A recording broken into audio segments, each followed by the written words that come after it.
The research vessel, Soma, hummed with the ghosts of normal operations, but every hum and shudder now felt like a precursor to something else. We had to come home to the Genesis Nebula to study what we believed was a primordial soup of organic compounds. What we found was something ancient, beautiful, and utterly wrong. Dr. Anya Sharma, our lead xenobiologist, had brought a pressurized cylinder of the nebula's core matter into the lab. Light, like a trapped galaxy. Anya was ecstatic, her face pressed to the glass, muttering about molecular complexity and life at its most fundamental level. She called it her little cosmos. A week later, she complained of a persistent rash on her arm. It was a faint red mottling that, at first, she just shrugged off as a harmless allergic reaction. But the rash didn't go away. Instead, it deepened in color, the tiny, raised bumps taking on an unnatural geometric pattern. It started to resemble the light on the sample in the lab, a swirling purple nebula imprinted on her skin. I found her in the mess hall one night staring into her coffee.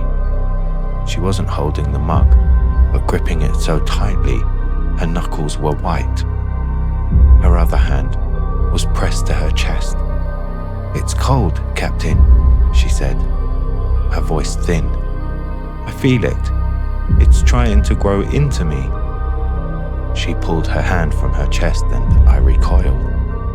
The skin over her sternum was bubbling, raising into a series of interconnected ridges that pulsed with a faint purple light. I ordered her to the medbay immediately, locking down all access to the main decks. Over the next few days, the horror escalated with terrifying speed. Anya's body became a canvas for the nebula. Her bones shifted and creaked with an audible pop.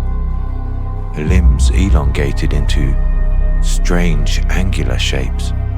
Her face began to lose its human contours, the skin thickening and splitting into a series of jagged plates.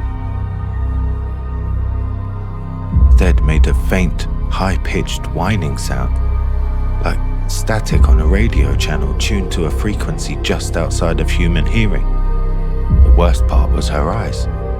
They had clouded over completely, becoming milky white orbs that held the same swirling hypnotic light as the sample itself. Me in the med bay observation room when it happened. The glass of Anya's containment unit fractured and shattered, but not from a physical blow, from the pressure of her growing, changing form. The air was filled with a scent like damp earth and ozone as she stepped out. She didn't move like a human, but with a fluid, insect-like grace, her new elongated fingers twitching. We had our weapons ready, but she didn't lunge or attack. She simply reached out, and her finger brushed the glass of the observation window. The glass instantly turned opaque, a thick film of purple matter spreading over it. And fell just outside the medbay door. The thing that was Anya was on him in an instant. It didn't strike him. It didn't tear at his suit. It simply placed its hand on his helmet. For a moment, nothing happened. Then, through the viewport of his helmet, I watched his face melt. It wasn't grotesque or bloody, but a smooth, seamless transformation. His features softened, his eyes clouded over, and his skin began to bubble, taking on the same geometric patterns as Anya's.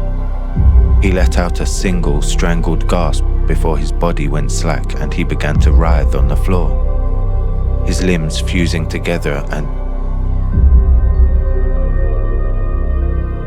I am alone now, sealed on the bridge. I can hear the telltale sound of the ship's walls, creaking and groaning as the new growth spread. And I know it's only a matter of time. The final transmission from the Soma is this, and it's simple. I understand now. The nebula isn't trying to destroy us. It's trying to join us with itself. It is a hive mind that sees our individual bodies as isolated, lonely things. It sees our agony as a temporary pain on the path to a higher consciousness, a collective bliss in which we will be one with the universe, an eternal, pulsing galaxy. And I can feel it calling to me, a warm, humming voice in my head that promises an end to the fear and loneliness. It promises to make me whole. The airlock hissed behind me. It's coming. Do I open it? Or do I press the self-destruct button?